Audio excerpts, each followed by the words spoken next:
Bismillahirrahmanirrahim. Assalamu alaikum dear students. How are you all? Hope you all are fine and doing well. Today we are going to start another new chapter which is coordination and control. आज की class में हम start करने जा रहे हैं chapter number 12 which is control and coordination या coordination and control. ठीक है जी. तो फर्स्ट ऑफ ऑल हम बात करते हैं व्हाट इज़ कोऑर्डिनेशन. कोऑर्डिनेशन को अंडरस्टैंड करने के लिए सबसे पहले हम एग्जांपल लेंगे, इसके इंट्रोडक्शन को समझेंगे, इसकी डेफिनेशन करेंगे और इसकी टाइप्स को देखेंगे. तो फर्स्ट ऑफ ऑल बात करते हैं इसके इंट्रोडक्शन की. कोऑर्डिनेशन होती क्या है? All life activities that are carrying out in your body needed certain coordination. आपकी बॉडी में जितने भी प्रोसेस हो रहे हैं, जितने के प्रोसेस हो रहे हैं, आपकी डाइजेशन है, आपकी एनर्जी बॉडी जो ले रही है, आपकी जो रेस्पिरेशन है, आपकी जो ब्रेन जो पूरी बॉडी को कंट्रोल कर रहा है, दे ऑल आर कोऑर्डिनेटेड. अगर वो कोऑर्डिनेट नहीं करेंगे तो हमारी बॉडी जो इम्बैलेंस हो जाएगी, तो हम प्रॉपरली फंक्शन नहीं कर पाएंगे. सो कोऑर्डिनेशन को अंडरस्टैंड करने के लिए हम एक एग्जांपल लेंगे. For example when a player move, जब कोई भी प्लेयर वॉक करता है, मूव करता है या फिर रनिंग करता है टू कैच अ बॉल, तब क्या होता है? The muscles of his legs, arms और बैक वो भी उसकी जो साथ मूवमेंट में आ जाते हैं. ठीक है. जब कोई प्लेयर एक बॉल को कैच करने के लिए भागता है तो क्या होता है? जो मसल्स होते हैं उसकी बैक के, उसकी लेग्स के और उसकी आर्म्स के, वो मूवमेंट में आ जाते हैं. ठीक है जी. अब ये सिर्फ मसल्स ही फंक्शन नहीं कर रहे, बल्कि उसकी पूरी बॉडी जो है उसमें एक कोऑर्डिनेटेड सिस्टम चलता है, जिसमें क्या होता है, जब बॉल प्लेयर देखता है, ठीक है, वो अपनी सेंसेस को यूज़ करता है इंफॉर्मेशन लेने के लिए कि बॉल किधर जा रही है. वो अपने सेंस यूज़ करता है, आई को यूज़ करता है, आई से मैसेज जाता है उसके ब्रेन को. ठीक है जी. तो ब्रेन उस इंफॉर्मेशन को इंटरप्रेट करता है, उसको जो है वो अंडरस्टैंड करता है, और प्लेयर को अंडरस्टैंडिंग ये आती है कि जिस डायरेक्शन में बॉल जाती है वो उस डायरेक्शन में भागे. तो ब्रेन से मैसेज आता है उसके मसल्स तक. ठीक है जी. थ्रू न्यूरॉन्स के ज़रिए मैसेज आता है और प्लेयर जो है वो भाग के जाता है और बॉल कैच करने की कोशिश करता है. So all the life activities are coordinated. अब बात यहीं पे स्टॉप नहीं कर जाती. इसके लिए जो मसल की एग्जैक्ट कंट्रैक्शन है, मसल की मूवमेंट है और उसकी लेंथ और पावर का एग्जैक्ट होना बहुत ज़रूरी है. ठीक है जी. अब ये कैसे होता है? ये कोऑर्डिनेशन के थ्रू होता है. ठीक है. इन टर्न मैं आपको ये बताना चाह रही हूँ, तमाम की तमाम लाइफ एक्टिविटीज़ कोऑर्डिनेटेड होती हैं. ठीक है जी. अब इस रनिंग के दौरान सिर्फ ये नहीं होता, आपकी बॉडी के अदर सिस्टम भी कोऑर्डिनेट कर रहे होते हैं. जैसे आप तेज़ तेज़ भागते हो, वो प्लेयर तेज़ भाग रहा है तो उसका हार्ट रेट क्या करता है? इंक्रीज़ कर जाता है. ठीक है जी.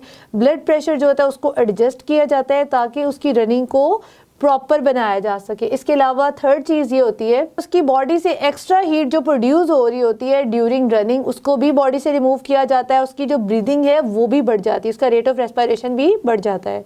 सो these all activities are coordinated through a proper channel, through a proper system, जिसको हम कहते हैं कोऑर्डिनेशन. ठीक है जी. तमाम की तमाम एक्टिविटीज़ जो हैं वो कोऑर्डिनेटेड होती हैं. सो इसे हम कह सकते हैं कि हमारी बॉडी के जो ऑर्गन्स हैं, हमारी बॉडी के जो टिश्यूज़ हैं, हमारी बॉडी के जो सेल्स हैं, वो इंडिपेंडेंटली फंक्शन नहीं करते. They all work together in coordination with each other, ताकि जो एक प्रॉपर फंक्शन है बॉडी ने करना उसको परफॉर्म किया जा सके. अनदर एग्जांपल हम ये लेते हैं, जब कोई राइटर राइटिंग करता है, ठीक है, तो क्या होता है? तीन से भी ज़्यादा बल्कि जो प्रोसेस में इन्वॉल्व होते हैं. थॉट प्रोसेस इन्वॉल्व होता है जिसे वो सोच रहा है. ठीक है. अब वो सोच रहा है, उसकी जो फिंगर्स हैं उसके मसल्स मूव कर रहे हैं तो राइटिंग होती है. ठीक है जी. अब थॉट प्रोसेस से उसको समझ आएगी कि उसने लिखना क्या है, तो इंट्रिकेट पैटर्न बनते हैं जिससे वो राइटिंग करता है. आईज से वो देख रहा है. ठीक है जी. आईज भी कोऑर्डिनेट कर रही हैं. ठीक है. आई जिससे वो देख रहा है. अब प्रॉपर लाइट का होना बहुत ज़रूरी है वहाँ पे. अगर लाइट नहीं होगी, आइज़ देख नहीं सकेंगी, वो कोऑर्डिनेट ब्रेन के साथ नहीं कर पाएगा, तो जो राइटर है वो सही राइटिंग ही नहीं कर पाएगा. इसी तरह से अगर उसके मसल जो है वो कोऑर्डिनेट नहीं करे, उसके जो टिश्यूज़ हैं वो हाथ के टिश्यू कोऑर्डिनेट नहीं करे ब्रेन के साथ, तो राइटिंग नहीं कर पाएगा.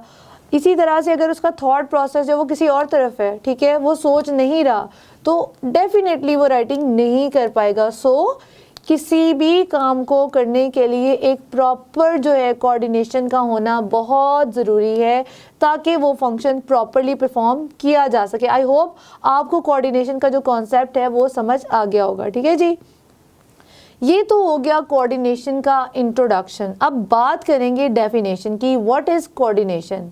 Coordination is the process in which body work as unit and all its organs and system cooperate and work in harmony with each other। इसमें तमाम ऑर्गन और सिस्टम एक दूसरे के साथ कोऑपरेट करते हैं और एक दूसरे के साथ हार्मनी, मतलब एक दूसरे को अंडरस्टैंड करके कि अगर प्लेयर ने भागना है तो उसके मसल किस तरफ जाएंगे। ठीक है, इसको हार्मनी कहते हैं, हम आंगी कहते हैं। जब आपको पेपर में ये क्वेश्चन आ जाए व्हाट इज़ कोऑर्डिनेशन, तो सबसे पहले आपने उसको डिफ़ाइन करना है, कोऑर्डिनेशन की डेफिनेशन लिखनी है। उसके बाद आपने एग्जांपल कोट करनी है, जैसे कि मैंने आपको प्लेयर की रनिंग की एग्जांपल कोट की। ठीक है, उसमें तमाम के तमाम उसके जो प्रोसेसेस थे वो आपने एज इट इज़ डिस्क्राइब करने हैं। ठीक है, so coordination is needed for all life activities. ठीक है जी, इसकी ज़रूरत क्यों होती है? आपकी ज़िंदगी के तमाम प्रोसेस को कैरिड आउट करने के लिए आपकी बॉडी में कोऑर्डिनेशन और कंट्रोल का होना बहुत ज़रूरी है। ठीक है जी, अब बात करते हैं टाइप्स ऑफ कोऑर्डिनेशन की। There are two types of coordination. ठीक है जी, the first one is nervous coordination, the second type is chemical coordination। Nervous coordination is brought about by the nervous system and chemical coordination is brought about by the endocrine system। आपके hormones का जो निज़ाम होता है, आपकी body में बहुत सारे hormones release होते हैं ताकि प्रॉपर्ली बॉडी फंक्शन कर सके, उस सिस्टम को हम एंडोक्राइन सिस्टम कहते हैं। ठीक है जी, अब बात करते हैं all animals and humans are also included in these animals. आप इस बात को सोचेंगे because human are at the highest category of animals. Human भी एनिमल्स की आला तरीन कैटेगरी में आते हैं। ठीक है जी, बात करें एनिमल्स की, all animals have these two type of coordination. तमाम एनिमल्स के अंदर ये दोनों कोऑर्डिनेशन होती है, नर्वस कोऑर्डिनेशन भी होती है एंड एंडोक्राइन कोऑर्डिनेशन भी होती है। ठीक है जी, but there is a difference in plants. Plants में क्या होता है? There is only chemical coordination. ठीक है जी, प्लांट्स में सिर्फ केमिकल कोऑर्डिनेशन होती है बिकॉज उनके पास नर्वस सिस्टम नहीं होता।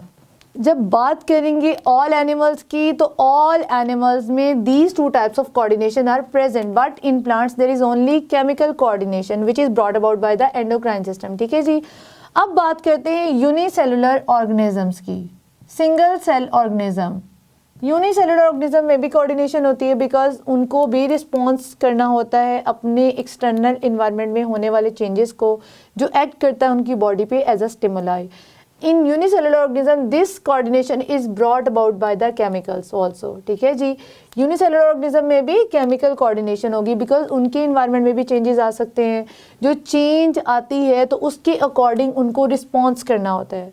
ठीक है जी, तो वो रिस्पॉन्स कैसे होता है? केमिकल कोऑर्डिनेशन के थ्रू। सो आज की क्लास में हमने क्या डिस्कस किया? What is coordination, types of coordination और एनिमल्स, प्लांट्स और यूनिसेलुलर ऑर्गेनिज्म में किस किस तरह की कोऑर्डिनेशन होती हैं। आई होप आज का लेसन आपको समझ आया होगा। मज़ीद अंडरस्टैंडिंग के लिए अपनी बुक से रीडिंग कीजिए। मैं मिलूँगी फर्दर इसकी डिस्क्रिप्शन के साथ अपनी नेक्स्ट क्लास में। तब तक के लिए अल्लाह हाफ़िज़।